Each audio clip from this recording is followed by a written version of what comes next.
And we are live. Welcome, ladies and gentlemen, to Every Point's a Winner. We're here for episode 31. Great that we could make it this far. We had quite a few really good tips and standouts for anytime try score parlays on the weekend. We'll go through them, but we'll go through the 7 games. It was a little bit of a shortened week because of the state of origin, and wow, slightly controversial, but it goes to game 3 now. And Scotty Pearce-McLeod will be joining us on broadcasting, so that'll be most exciting for me personally, and for, hopefully for you and his fans and his family. Okay, so let's get on to the game 1, and it was a really, really close one on the Thursday night. It was Raiders 16 holding off Tigers that were flashing home like Burnborough at 12 points, 16-12. It was at Campbelltown Sports Stadium, and we'll click on that and have a look in round 16. It was 3 tries to 2, so probably the best side won. Alex Seyfarth went over in the 48th minute. Joseph Tarpany opened up, and we've had him so many times in our anytime try scorer. Jed Stewart, the debutant, went over on the wing there in the 17th minute. Seyfarth 48th. Stafford was one of our main bankers, thank goodness. Went over in the 53rd minute. And Tom Starling, this was a great result for us. Tom Starling was our standout, and he was like 4-1, 5-1. So you must have won off that one, guys. If you followed my tips, you would have won. He went over in the 23rd minute at $4.50, I think he was, Tom Starling. We would have collected a lot more had we got KO Weeks to go over and a few other players that usually score that didn't score. So, but I'm so glad that we started off with our tips, and we brought you some good dividends there. Put us up in front straight away.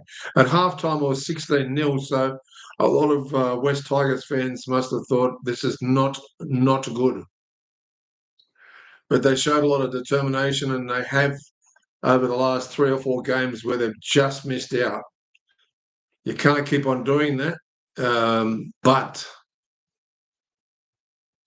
I think a win is only 1 or 2 weeks away for them, hopefully. Fingers crossed for you Tigers fans.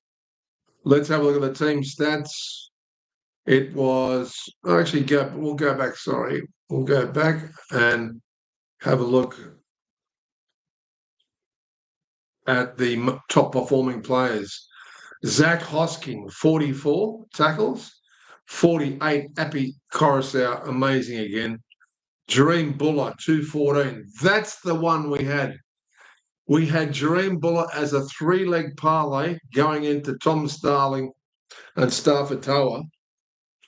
And I was listening on the radio. I didn't go next door. And I was screaming when he goes, "It looks like Jareem Buller's gone over." And he looked like he was over the line. Somehow they pulled him back and he didn't ground the ball. That really hurt. Inches away from a lot of money to open up our account for a small $2.50 parlay. But anyway, Jareem Buller, 214 metres, 140 Matthew Timoko. They were a bit out of sorts, Canberra, but dirty wins are dirty wins, and good sides have dirty wins. KO Weeks had the most line breaks, 1, but 2 for Adam Dewey. He played really good. Okay, then we can move on to the team stats, which I really like because it tells us all the really important statistics. Team stats. Right, time and possession. It was 54%, surprisingly, to the Tigers and 46 to Canberra. Time and possession. It was 30 minutes and 40 for Tigers. They had it for a little bit more. And Canberra, 27. The completion rate, very important here, 82% to Canberra. That might have broken the backs of the Tigers because they probably had to do a lot more defence. Only 68 completion rate. He wouldn't have been happy, Coach Marshall there, for the Tigers. All runs, metres, 1,800 to the Tigers, and 1,400 to Canberra. Post-contact meters, 514 for Canberra, and a lot more for Tigers, 596. Line breaks 4 each. Tackle breaks, surprisingly, Tigers had 46. Yeah, unlike Canberra to let through so many tackle breaks there, but they still were half that amount, 25, virtually half that amount tackle breaks. So not that effective there, Canberra.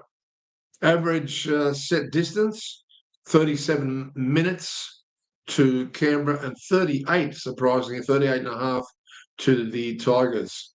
Kick return meters, a lot better for the Tigers. They were hungry. They were finishing all over the top of Canberra Raiders, 185 and 108.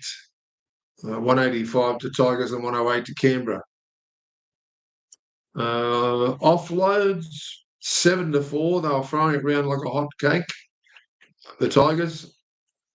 Receipts, pretty good there from the Tigers. Total passes, 280 to 196, 280 Tigers to Canberra. Dummy passes, surprisingly, 71 dummy passes from Tigers to only 8 for Canberra. Playing a real straight game there, Canberra. The kicks, fairly even, 25 each. Kicking meters, 656, probably a little bit better of a kicking game there from Jamal Fogarty, and 476 to the Tigers. Forced dropouts, 4 for Tigers, so they're under a lot of pressure, and only 2 for Canberra. Kick bombs, 8 bombs to the Tigers and 4 to the Raiders. Grubbers, 13 to the Tigers and 6 to Grubbers. To Canberra. Grubbers are good if you have someone coming through like the Bradman Best try on the weekend. But so many times they're ineffective.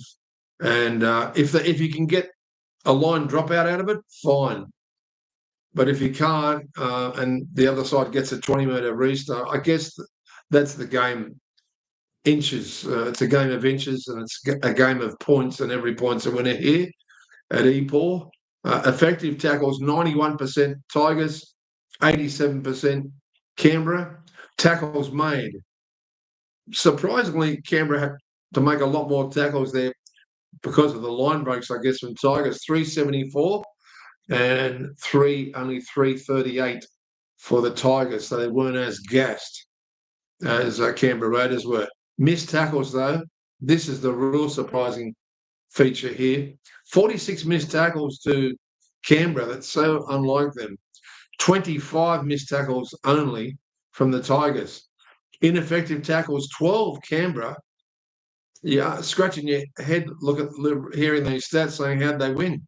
And only 7 ineffective tackles for the Tigers. However, the errors with a negative play, 16 to the Tigers and only 11 to Canberra. Penalties conceded, 4-3, a little bit undisciplined there from the Tigers, and ruck infringement, 6 to Canberra and 2 to the Tigers. Interchanges used, Tigers only used 7 and Canberra used 8. So that was that game. So close, but Canberra, a dirty win's a good win, and another 2 points in the bank. Next game was an interesting game at Auckland. Peter Connors tipped the Panthers with a lot of confidence, even with all their star players out from the Origin, and they stood up. And it was really interesting, the move of Mitch Kenny going to he went to halfback, did he not? Anyway, his tackling game, I've always been a massive fan of Mitch Kenny. He's one of the hardest tacklers in the game. If you remember a guy called, I think his name was Rod McGregor, played for St George and he also played for South. My God, that guy could tackle. If he hit you, you'd know you'd been run over by a truck. Well, that's similar to Mitch Kenny. But in the full-time score, it was 18 Warriors, dominated by a Panthers side that's now on a bit of a run, 3 in a row there to the Panthers now, 28-18, and away from home, and with all those players missing. Once we click on that, we'll be able to see the try scorers. This really broke my heart. I did entertain, if you remember the preview, I was thinking that Jackson Ford was going to go over soon, and he went over in the 20th minute. Thomas Milky Jenkins went over in the 16th minute.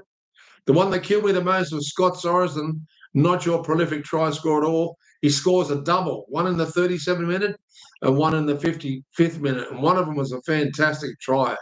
Blaise Talungi, we've had him every week in our ATTS, and Paul Alamonte hasn't got over for a long while, and he used to score at Penrith's height last year every week.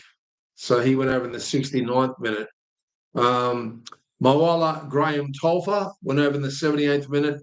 Jack Laban, 47th. We've had him before as well, but we could not get any try scorers that we had stand out there for the Warriors. We had Luke Metcalf and Lika Halasima. Just couldn't break the line. Several times he looked like he was going to go over Lika Halasima. But anyway, as we look here, it was halftime. It was 8-6, so there was nothing in it. But Penrith had that 2-point buffer with a penalty goal. And let's go to the team stats here. Completion rates: 79% to the Warriors, 73% to the Penrith Panthers. Possession: 55%. They had a lot more possession, the Penrith Panthers, and only 45% for the Warriors, possibly from some poor ball handling. And admittedly, it looked like a bit of a wet surface up there, and there was. It's always a little bit slippery underfoot there. All runs meters here, 1,900 to Penrith. They were throwing it around, another 500 more than the Warriors. Post-contact meters, 585 for Penrith Panthers and 522 to the Warriors. Line break 6. That's a worry for the Warriors. 6 line breaks to only 2 to the Warriors. 6 to the Panthers. Tackle breaks, 39 tackle breaks for the Warriors and only 33 for the Panthers. That's very interesting. Average set distance, 43 minutes there for the Panthers, another 9 minutes more than the Warriors there. Kick return meters, 194. They were running a lot faster after the kicks, Panthers, and 135 to the Warriors.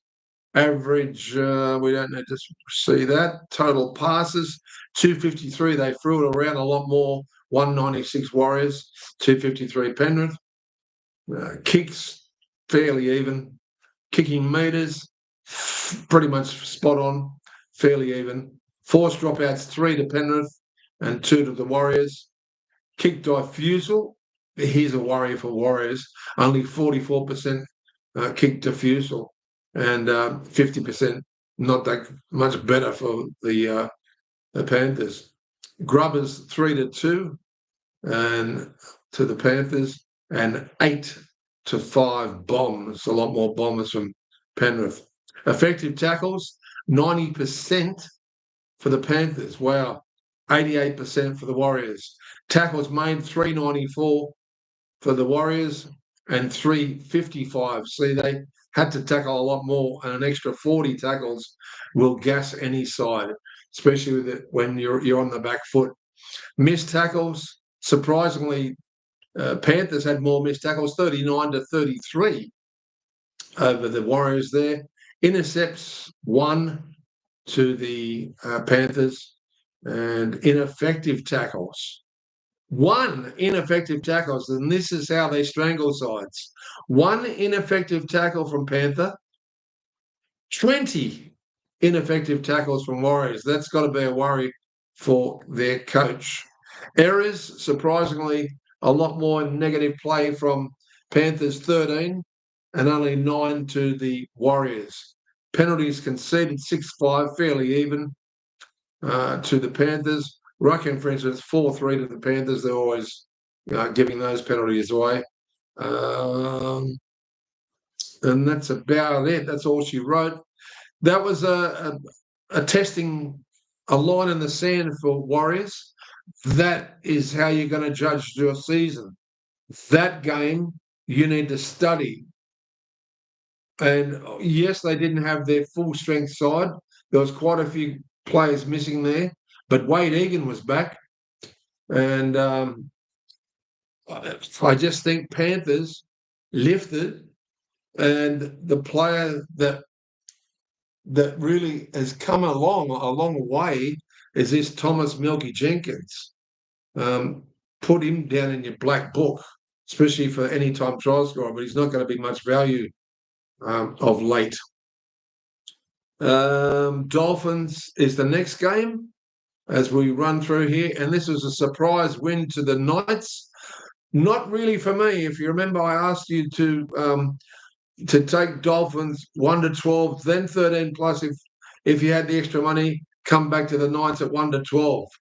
They won by 6 points, 26-20. And I looked at the replay several times, although it was Adam G that was the referee, although he stood in line with the pass, the guy that caught the pass was behind the line. That brilliant try there for the Newcastle Knights, the one that was disallowed. And eventually Brodie Jones went over and just put his hand right on the line, stretching out. Otherwise, it would have been a double movement, which won the game. But a very, very interesting game. It was a good one money-wise for us because within the first 4 minutes, we had our two main bankers put the double in the bag. We had Fletcher Sharp in the 4th minute, and 6 minutes later, we had Cody Nikorima. They were our two main bankers. So if you didn't collect off this game, then you're not following my tips. You need to write them down at least once a week. And if you still want to chuck a few of your own in there, mix them up even. But that was a great collect. And then on the 31st minute, we've already got our third parlay there and another 2 doubles with Connolly Lemuelu. He was our 4th leg. Now, had he been our 3rd leg, we would have had 2 more 3-leg parlays. But because he was the 4th leg, I only had him in a couple of times, right? Because you can't keep on going ballistic when you're having 2 bankers and 3 multis, and then having them into your main 2 bankers. So Connolly Lemuelu, had I put him 3rd instead of Herbie Farnworth and Jake Averillo. Jake Averillo looked like scoring, and Ponga was lining him up, and Averillo looked like he's going to run straight past him or put a sidestep on him, and somehow he just fell and stopped, and Averillo slipped to try and jump him. That was a lot of money that we were waving out the door. But anyway, getting back to the feature of the match, Bradman Best scored 2 tries. We chucked him in late, although I mentioned him. I just wanted him to have that run to get his hamstring right. But 2 great little kick-through tries, identical with Ponga's little grubber and bouncing just perfectly right up into Bradman Best's hands. The first one, and the second one he had downward pressure on it, which was not that far from the post. Very, very impressive effort from the Knights. But as I mentioned in the preview, they've always had the wood. Everyone's going Dolphins, including the bookmakers. But Newcastle have always had the wood on them. They've beaten them twice this year now. Mark that one down. And they've also beat them and knocked them out of the final 8 last year. And that was an impressive victory. Jamayne Isaako. Now, I just need to mention I very rarely have a 3-leg multi, but I had a $10 bet. I had Jamayne Isaako to score 10 points, right? And he's a goal kicker, so 90% of the time you think he's going to Dolphins will score 3 or 4 tries, which they did. He got 2 from 4. But he scored himself, so there's 4 points, right? But it only adds up to 8. So those two missed goals, one of them was a shocker, and he doesn't usually shank them. He's one of the best goal kickers and most accurate in the game. Anyway, it's cost us because we had Newcastle head-to-head at $3.25 into Osako 10 points and the final score of 44 plus the mark. Pick your own line there for the end of the game. That hurt because it was a $93 collect. But anyway, I needed to mention that because that was heartbreaking. As much as I was so happy for my Knights, the Knights in shining armour. There's Bradman Best and Ponga. Always a great connection. And Fletcher Sharp, outstanding again. Schiller, he's growing with confidence. Still makes a lot of errors, but, he's only a young kid. I like the guy. Like to see a little bit more from Dylan Lucas. And I just hope that we can get some good forwards back. Anyway, Hammerside Tabuai-Fidow, we had him in there as a late inclusion. He went over in the 59th minute. And Brodie Jones, as I told you, scored that winning try. Let's go to the team stats, see if we can pick apart what happened to the Dolphins losing a game that they were hot favourites for. Mind you, it was in Perth, so it's not always easy where you're both playing away from home. Team stats, here we go. Possession, 52% Dolphins, 48 to the Knights. Time and possession, 29 minutes to 27 to Dolphins. Completion rate, 82%. Both of them, interesting. Pretty high. Anyway, it was all runs meters was 1,800. They ran around a lot more there, the Dolphins, than 1,500 of the Knights. Post-contact meters, 515 for the Dolphins and 498 for the Knights. Line breaks, 6. 6 line breaks to Dolphins and only 3 to the Knights. That's a bit worrying for the coach. Tackle breaks, though, this is the interesting thing. Tackle breaks, 40 to the Knights, and that's a worry for Coach Wolfie, and 21 tackle breaks. It was always going to be one of those high-scoring matches. 21 tackle breaks for the Dolphins. Average set distance, 46 to the Dolphins and 38 to the Knights. Kick run return meters, 177, about another 40 metres more for the Dolphins over the Knights there. Anything else we need to see here? The kicking meters. Oh, surprisingly, they had a good kicking game there and made a lot more kicking meters there. The Knights put a lot more pressure on the Dolphins getting out of their own red zone. So under 200 metres there, fantastic. The Bombs there, 8-7, Grubbers 2-1, fairly even. Effective tackles, 88% to the Dolphins, 92% to Knights. We know they're a fairly good when they're on song defensive outfit.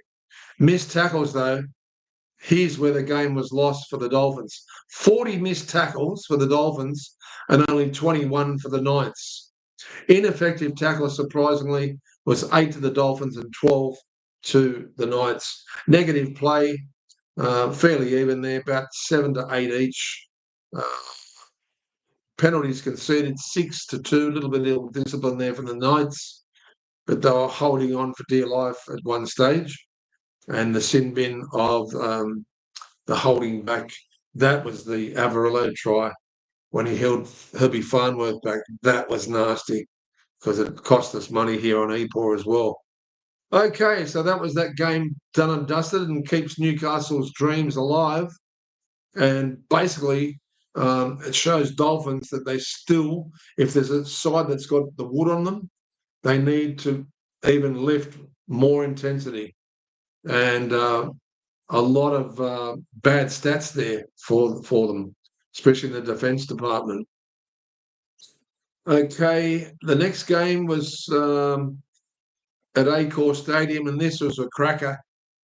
it was a golden point, and Latrell Mitchell went for a 2-pointer, I think, and he just missed the post. And then the full time come down to 25-24 to the Storm with a field goal from Pappenhausen. Let's click on that here.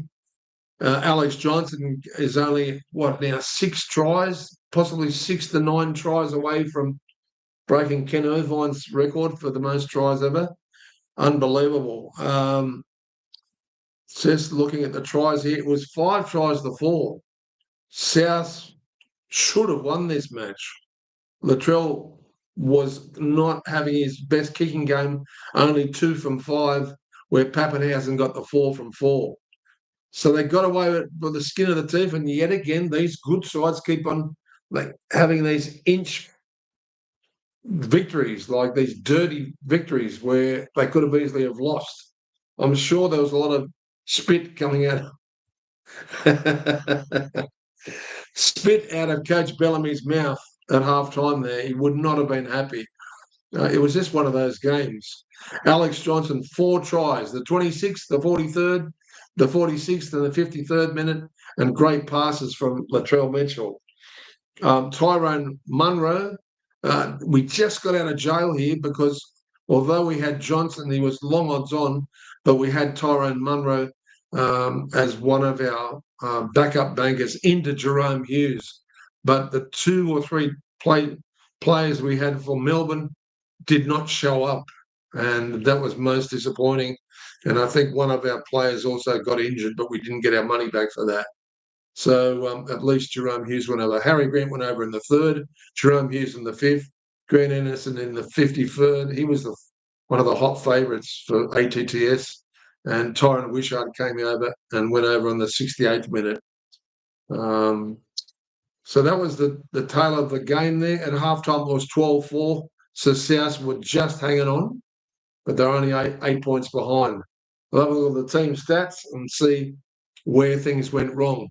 Possession 50-50, time and possession 50-50, completion rate a lot better for South, 84%, and only 74 to Melbourne.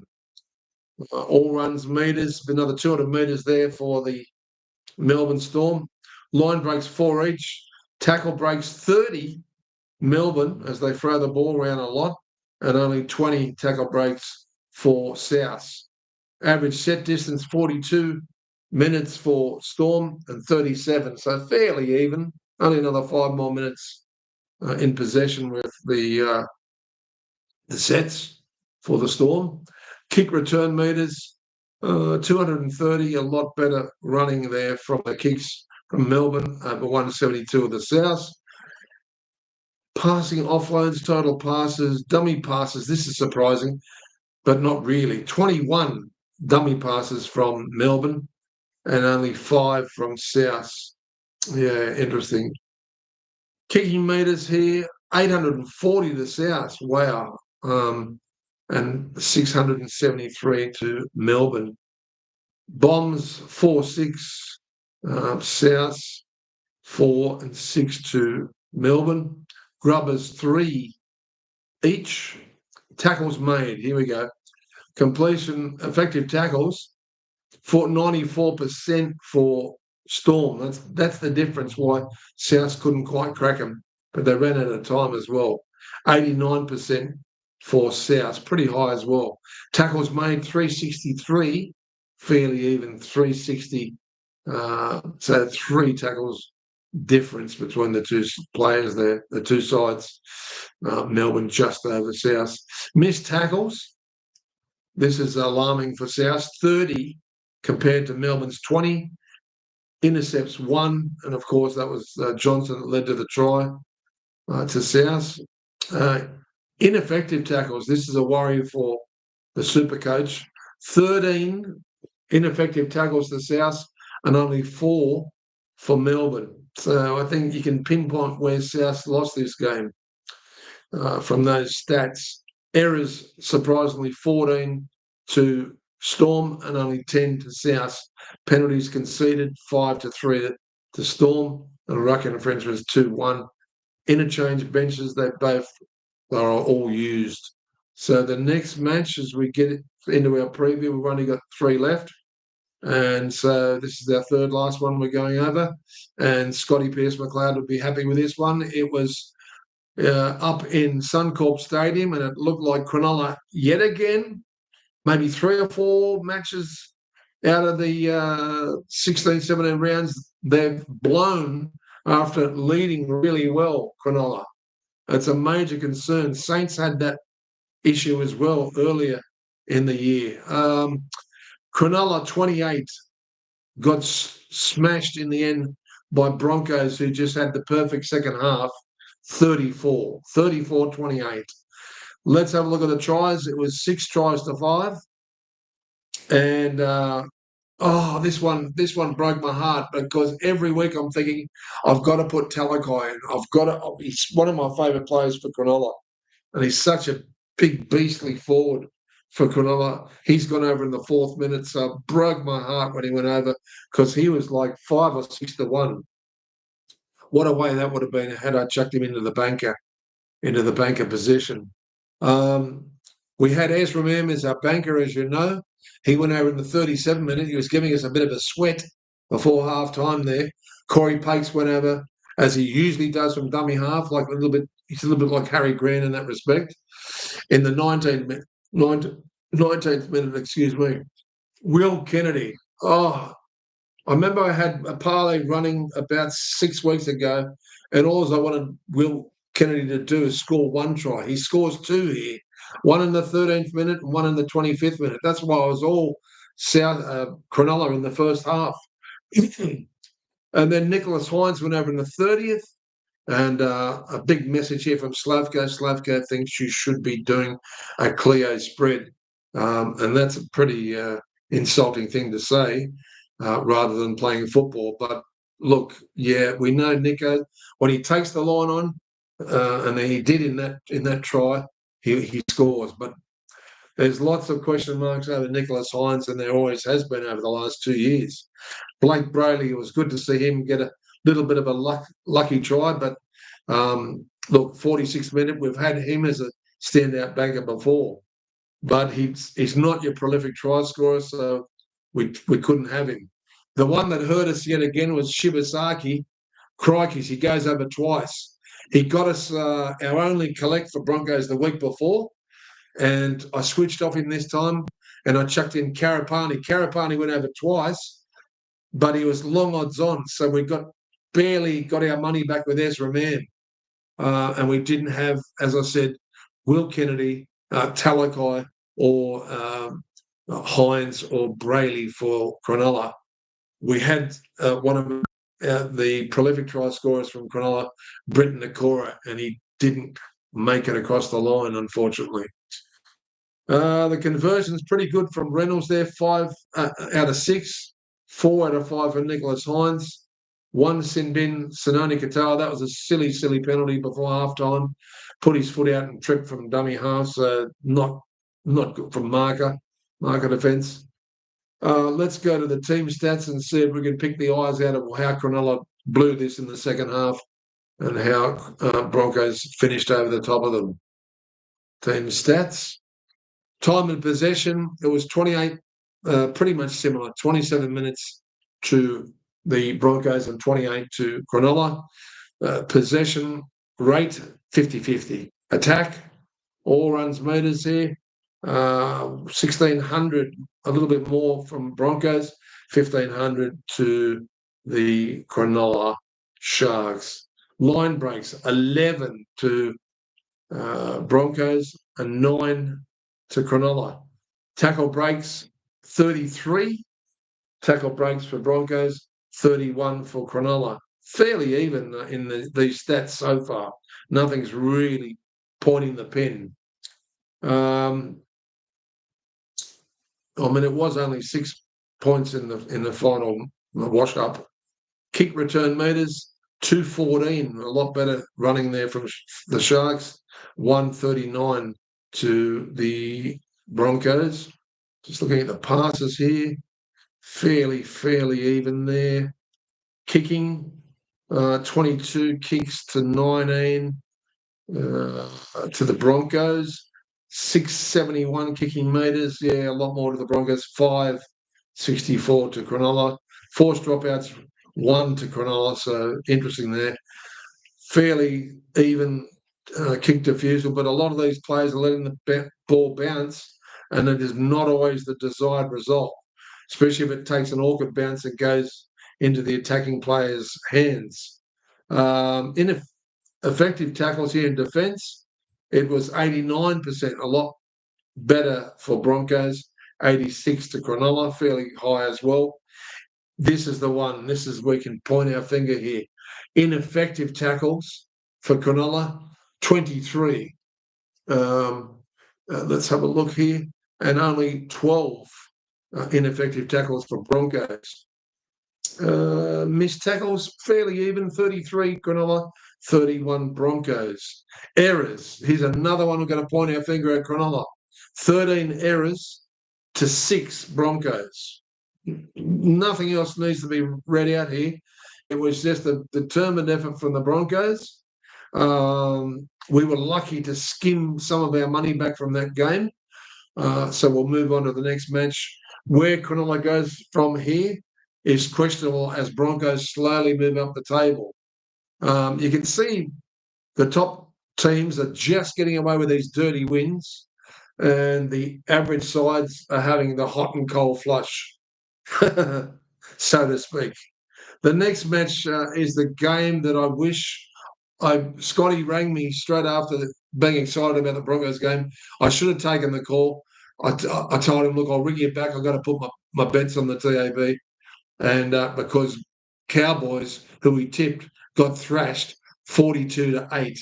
And although I didn't quite see that amount coming, I knew East were a big danger. And at Alliance Stadium, it was just all one-way traffic that was really hard to listen to.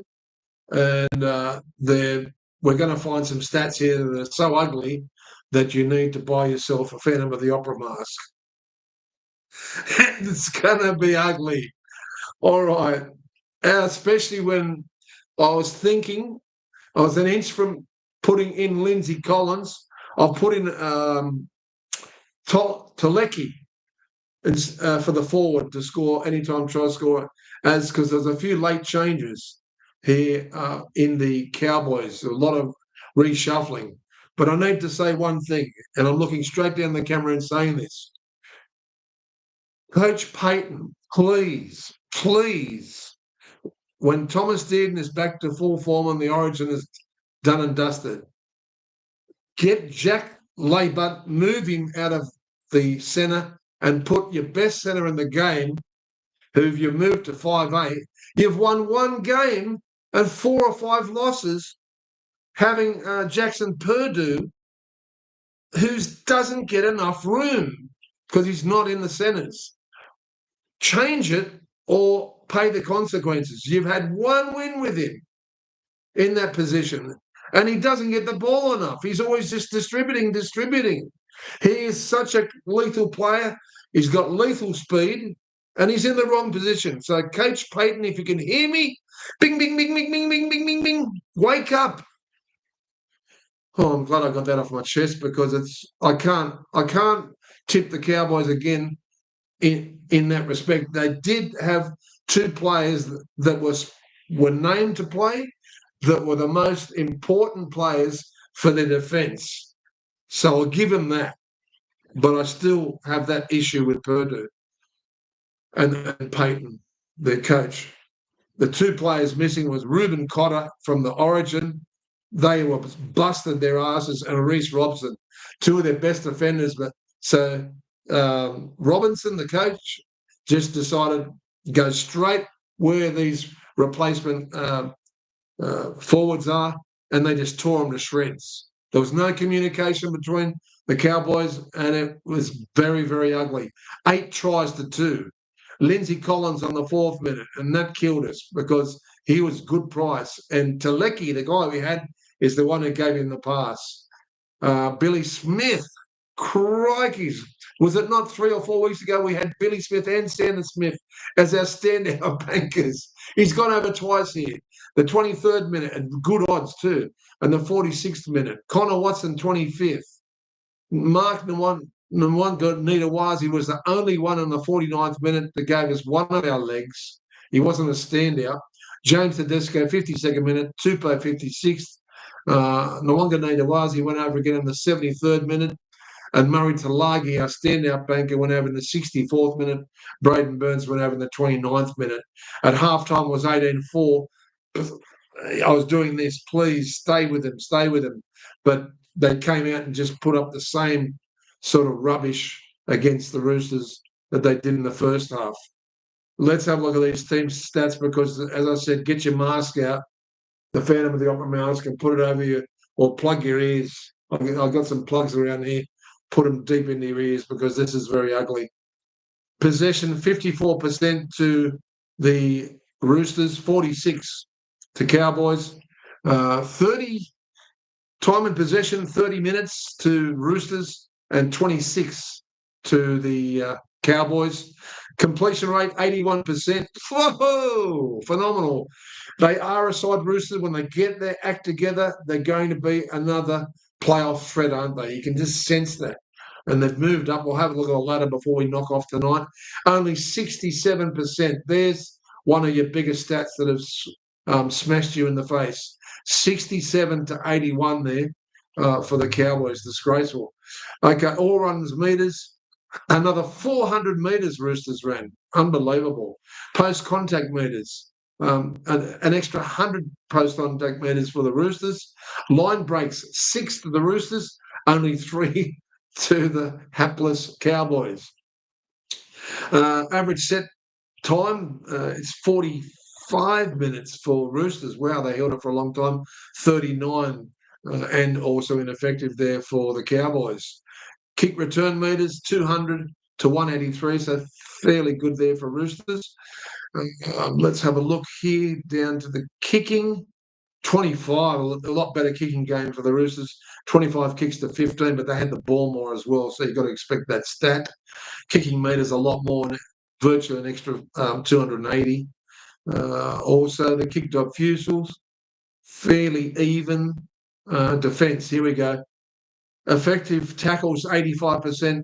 Cowboys, 90%. Roosters. Tackles made, 338 Roosters, 387 Cowboys. No wonder they were gassed. But this is the stat of stats. Missed tackles, Roosters, 23. Missed tackles, Cowboys, 45.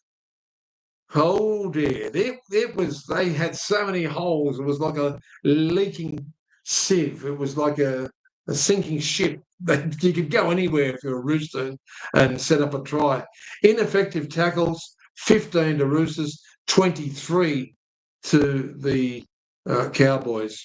They have got a lot of work to do, and that rhymes with Purdue. I'll just give you that little clue. Errors, 16 to the Cowboys and only 9 to the Roosters. You really don't need to hear anything else there. They only used both 7 interchanges, and it could have been very, very ugly. It could have been 66 to 0. It was that bad. But anyway, they've got homework to do, a lot of homework, but missing those 2 players definitely made it more of a blowout. As we come to our last game before we have a look at the ladder, it was Parramatta and Titans. I did entertain to you, this was the tightest game of the match, and it was a great, exciting match to listen to. And this is the one that got all our money back from that previous game because we stood out Chris Randall and Sean Russell. They weren't our main bankers, but guess what, ladies and gentlemen? They were both $4.25, both of them. So the double into that was, what was it, $2.20? The double was about $25, and so we only had that for $2. But that was a lovely little collect there, and we had $8 on both of them, $60. Thank you. Straight in the till. Thanks very much. However, we didn't have anyone else to back it up with. Will Bensani, I did mention he hadn't scored for the last 5-6 matches, plus he had that injury for a little while. Dean Hawkins went over. Charlie Geimer, the guys you really wouldn't have, possibly Joey Luzzak you could have had. Jamin Jolliffe, he's another good forward. Chris Randall, beautiful try that was. And Alofia Khan Pereira was a hot favourite at $1.75, $1.65 on the sports bet. Zach Lomax finally kicked the goals. God, why didn't you do that in the New South Wales game in the State of Origin? 6 from 6 goals. And then having a look here, Jaden Campbell, 4, and Beau Fermor, 2 from 4. So it was Jaden Campbell did 1 and Beau Fermor 1. Not good, guys. Sinbins 1 for Parramatta, and that was Will Bensini or Penasini, however you want to pronounce it. Let's have a look at the team stats before we wrap it up. And time of possession here, 51%. It was fairly even, over 49 to Parramatta. 29-28 the minutes, pretty fairly even. Completion rate, 82% to the Titans, 80% to Parramatta. All runs meters, an extra 100 there to the Parramatta Eels. Post-contact meters, fairly even, a little bit more there to the Titans. Tackle breaks, 20 Titans, but 31 from Parramatta. There was holes all over the ship. Average set distance, 47 minutes there, and 40 for the Parramatta Eels and 41 for Titans. Kick return meters, 200 to Titans, not very good compared to Parramatta's 266. Offloads, 14 to 4 for Parramatta. They threw the ball around like a hotcake. Receipts were fairly good for both sides. Total passes, fairly even, a lot more though for Parramatta, of course. Dummy passes, 15 to 11, nothing much to mark up there. Kicks, 23-22, fairly even. Defusals were a lot more disappointing for Titans there, letting the ball bounce again. They keep on making all these positional changes with injuries, admittingly. So I feel sorry for Coach Hassler. But at 42% kick defusal, not good. 71 to Parramatta, though, a lot safer under the kicks. Defence here, effective tackles, 93% to Parramatta and 86% to the Titans. Tackles made, 377 to Parramatta and 341 to Titans. So they have to make a lot more tackles. Shows their fitness. They must be a little bit fitter, Parramatta, a lot younger players too, as they rebuild to the future. Admittedly, they had no Moses as well, so they really jumped out of their skins to win this game. Missed tackles, 31 to Titans and only 20 to Parramatta. That's a big stat there. Intercepts, 3 to Titans and 1 to the Parramatta Eels. I think 2 of those intercepts led to the Khan Pereira's tries. The ineffective tackles, 24 to Titans. There's another bad stat, and only 10 ineffective tackles to the Parramatta Eels. Errors in general, 12 to Parramatta, 10 to the Titans. Penalties conceded, a lot more. Parramatta laying all over the play the ball, 5-1. Ruck infringements, yeah, that was their problem, 4-0 their Para. And nothing else to be said here. Head injury assessment 1. Congratulations to Parramatta and their coach. And I thought their whole forward pack lifted. And Sean Russell played one of his best games ever. And I had a feeling he'd score because he hadn't scored for some time, for about 3 or 4 matches. So if you didn't wind up in front, the buys were Sea Eagles, Bulldogs and Dragons. If you didn't end up either square or in front, then you haven't been following the EPOR fantastic 2 and 3 leg parlay tips and first time, anytime try scorers here on EPOR. Okay, ladies and gentlemen, we'll have a quick look at the ladder and then we'll wrap it up as we move towards our 49th minute. That was only 7 games, luckily. We're back to maybe back 8 games this week. We'll have a look as we get to the preview possibly on Thursday. Let's have a look as we go to round 17. What's the first game is Thursday? It's Panthers versus the Bulldogs. So that's going to be a cracker.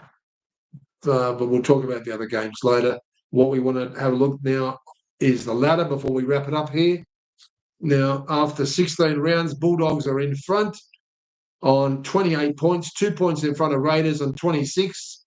Storm, 24, 2 points in behind the Raiders on third and 4 points behind the Bulldogs. Warriors, equal points, but on for and against their fourth with just behind the Storm.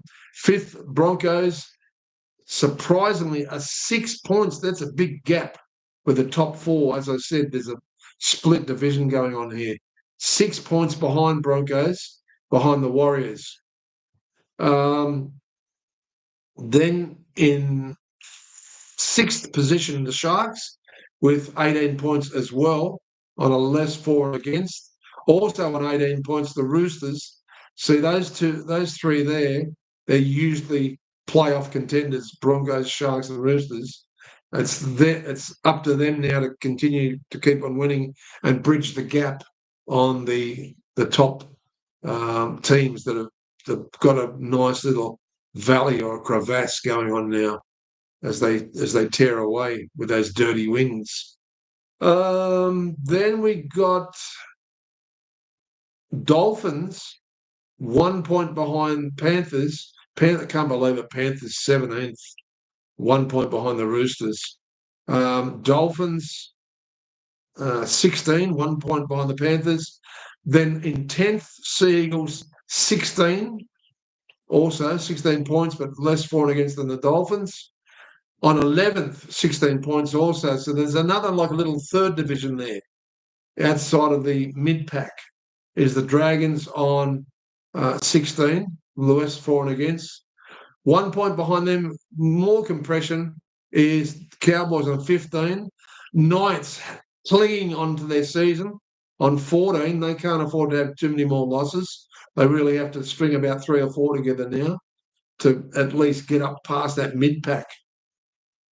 And there, if you look at them, as opposed to the Roosters, they're about 2 or 3 wins behind the Roosters and the Sharks, at least 2 wins.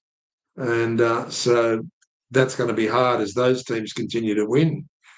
Then you have, after the Knights on 14, 1 behind the Cowboys in 12th position and 13th Knights, is West Tigers in 14th. They're slowly fading away there because they keep on just missing out, a bit like some of our 3-leg parlays. Eels on 15th, on 14 points, also on 14 points. So you got Knights, Tigers, Eels, Rabbitohs all battling to stay away from the wooden spoon. 14 points. The Rabbitohs and 12 Titans who haven't played as many games like the Eels or the Tigers compared to the Knights. In last position there with 12 points, 2 behind the Rabbitohs in 16th. So there you go, ladies and gentlemen. Thank you very much for joining. Please like, subscribe, share, click the bell when you do subscribe to get notifications. I do leave tips sometimes. I do leave notifications so you can find out when we're on air and when we're doing extra presentations. And don't forget, we do have Scotty Pearce-McLeod as our second broadcaster here. So we'll have 2 main broadcasters for the third State of Origin, which is only probably 3 weeks away. So it's going to be a cracker in Sydney. Pray to God, though, that it's not a wet track because I don't think they handled the wet as well as what Queensland did, the New South Wales side. Okay, ladies and gentlemen, enjoy your week. We've got Tuesday tomorrow. At least it's been fairly fine weather. Haven't seen any chemtrails at the moment, but I'm sure there'll be a few by midweek. They'll probably start tomorrow morning. But let's hope that the nice weather continues in Sydney. It's pretty cold, so keep warm. We've got our heater on here in the studio, and may all the fortune come to us, and we'll give you the 2 and 3 leg parlays on Thursday for that Panthers versus Bulldogs match. It's going to be a cracker, you would think, because all players will be back from that state of origin, and it's anyone's match, I'd imagine. Okay, ladies and gentlemen, bye for now. Axel signing out at Every Point's a Winner.